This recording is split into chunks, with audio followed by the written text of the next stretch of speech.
প্রিয় বন্ধুরা, এটাই সেই নবান্ন।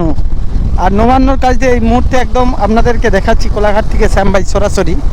দেখতে পাচ্ছেন এটাই সেই 14 তলা বিল্ডিং যে বলে নবান্ন, সেই নবান্ন আপনাদেরকে এই ভিডিওর মাধ্যমে পুরো দেখাচ্ছি। ওই যে দেখতে পাচ্ছেন বিল্ডিংটা, ওই বিল্ডিংয়েই লেখা রয়েছে, দেখুন দেখতে পাচ্ছেন। আপনাদেরকে সরাসরি পুরো আমরা নবান্ন দেখাচ্ছি। হ্যাঁ, খুব সুন্দর করে দেখাচ্ছি। হ্যাঁ